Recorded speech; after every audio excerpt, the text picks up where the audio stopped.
As soon as you click to watch this video, do us this favor that costs you nothing.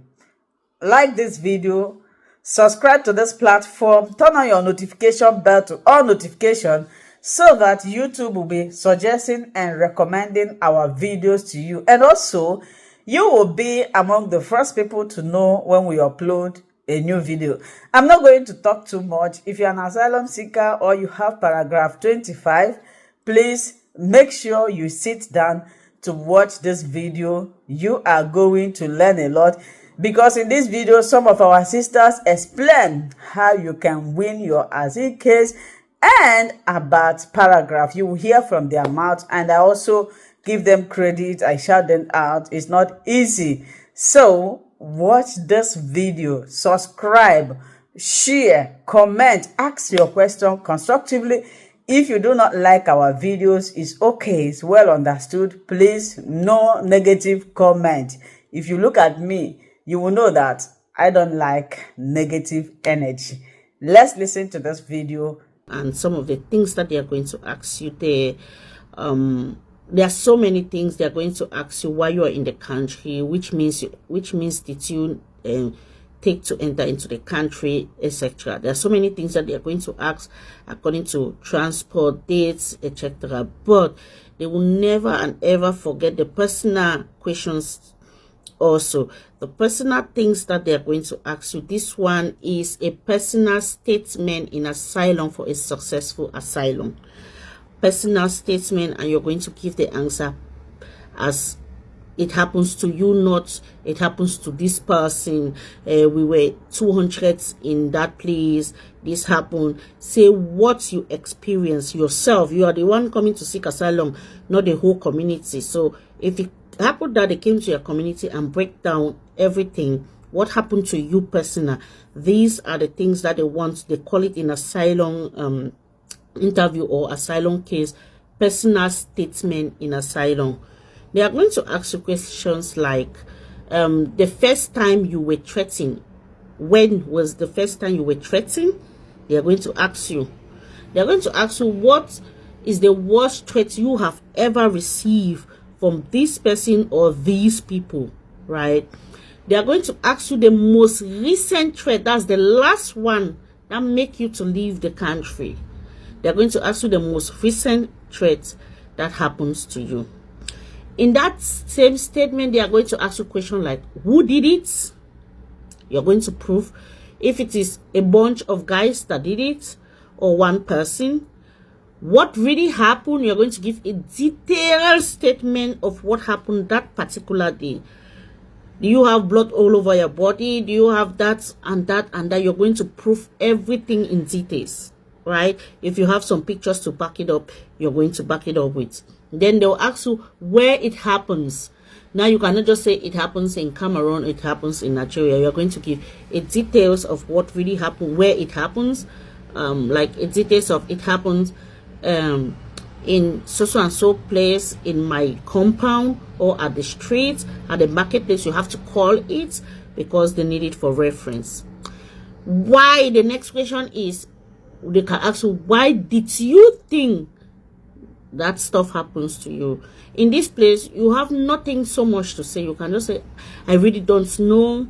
Maybe they were, if you have a personal issues with, maybe with government, let's take for example government, you can give it details. It happens to me because I'm against the government. It happens to me because of this. It happens to me because they don't want us in that community. I'm part of the people that they don't want in that community. You can give a detail why you think it happens to you. Now, another point is you have to go straight to the point. Go straight to the point. You can go to an interview and speak just for 15 minutes. Some of you will go there and call all your community people, their names there. That is not even necessary.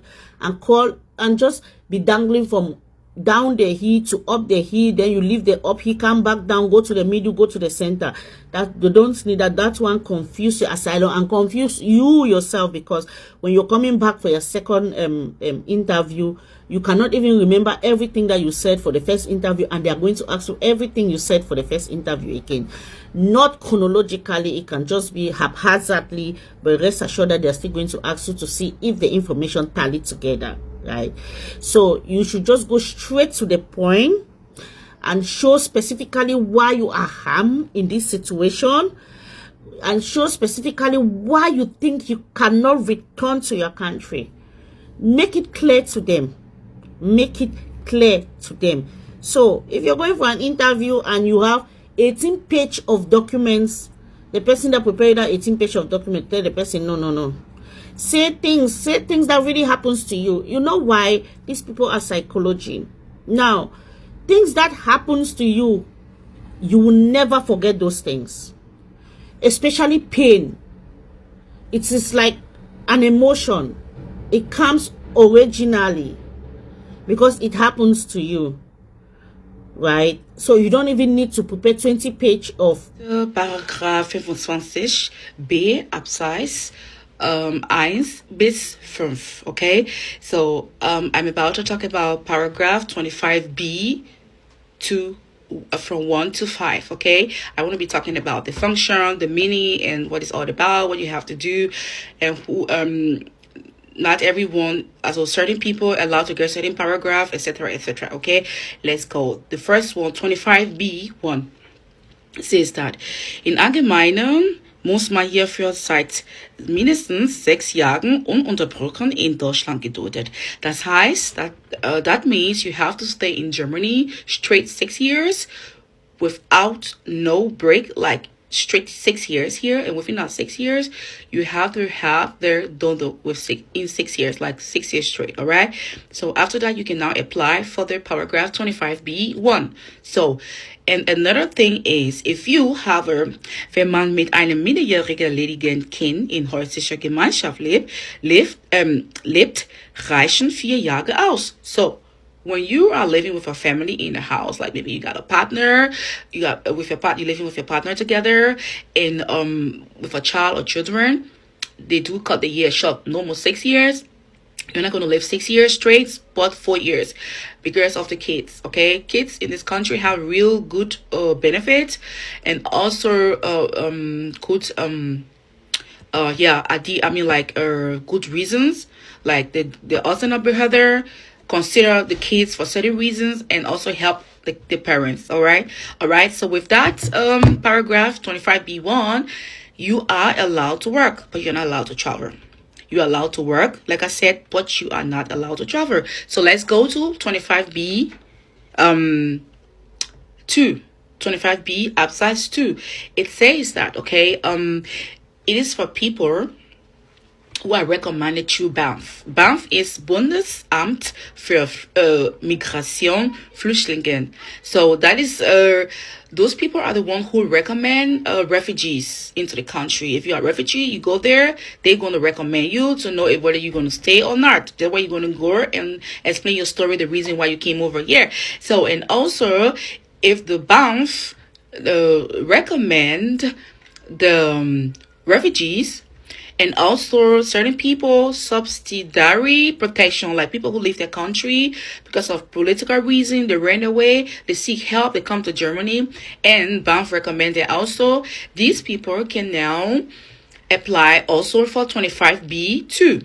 All right, and they will get it. So with this one, you are allowed to travel, but if you have the refugee status, you are not allowed to travel, because like you say, you're a refugee, you just came, and how can you just travel like that? So you have to, like, but there are other people who live in this country, get this paragraph also. They are not refugee, they get it because of certain reason. The papers, the documents are not really ready yet. Their requirement is supposed to submit, or whatever is not ready. So the government also gave them this to just stay here and work. You understand me? So those kind of people are allowed to work. So, and not every Aufenthaltitel you have to work. Some of the Aufenthaltitel, once you don't see Erwerbstätigkeit gestattet, that means working permits, okay? Working employment is permitted. If you don't see that on the Aufenthaltitel, you are not allowed to work. Everybody have this Aufenthaltitel from the Ausländerbehörde, okay? The pink card, but that doesn't mean everybody have the same rights of that. just so you know. All right. So, and also the paragraph 25B2, they also give it to people who are disabled, physically ill, and mentally ill, okay? Because they cannot cater for themselves, they can't do nothing. And older people at the age 65 or something like that, don't know the language and stuff like that, it's their right to give it to them. They don't just going to give them something else that, you know, they will give them that because they have proof. They got proof that they can't do anything for themselves. They can't cater for themselves. They can't work. And yeah, the proof is just there. So then they're just going to see reasons and give those people such documents because it got more power, is a little bit stronger than the first one. Okay, so let's go to the 3. The 3 says it's for people who on the deportation list or who they cannot deport for certain reason. Okay, maybe the government or the Aufenthaltitel, which is the immigration office, they don't have any tangible things or reason to deport this person, and this person have seek lawyer help, and the lawyer is trying to help this person to stay into the country. Within that time, they will give the person the Aufenthaltitel, which is the paragraph 25B3. But they are going to give you 1 year. They're going to give that person 1 year to enable the person stay here, and also within that time the person can work and earn money and live. You understand me? Earn money, and yeah. Because if everything goes well, maybe the person can stay there. At least the person know how the person have integrated and stuff like that. Okay, so you can also travel and you can also work, like I said. Okay, so let's dive into the paragraph 25B4. This paragraph says that it is for people who family member who lives together with like a father, mother, the child, husband, wife, or child, children, something like that.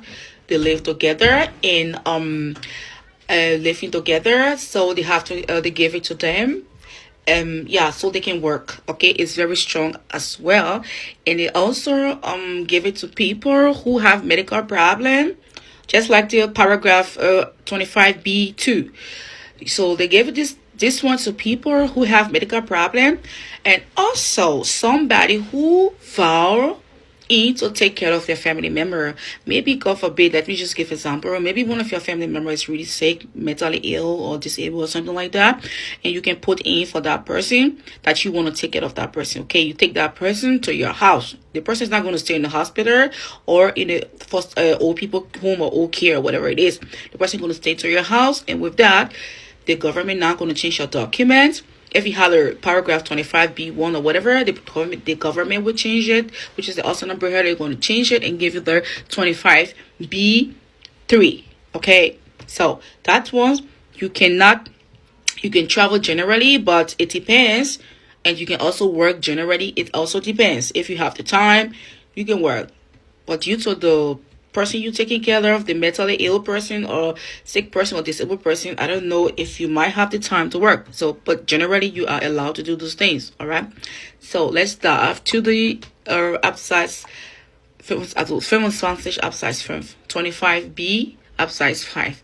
This says that it's for people who are obligated to leave the country. Okay, so the government have obligated them to leave this country, like for certain reason, and for another reason they cannot leave because of let me say, maybe for political reason.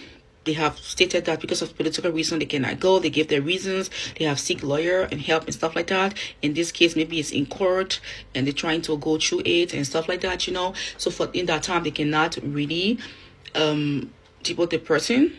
They will give the person like 2 years of that teacher to stay in the country, and within that 2 years, maybe if everything goes well for the person will stay in Germany, and they can also give the person another 2 years, or maybe 3 years, 4 years. It depends the situation. Or maybe if you have a child and it's not really clear yet that you have to stay here because maybe it was illegal or whatever it is, and the lawyer can help you file in, plead your case or whatever, then you might get this 25B5. All right, so this is really strong as well. You can work with it. You can also travel anywhere, everywhere. All right, so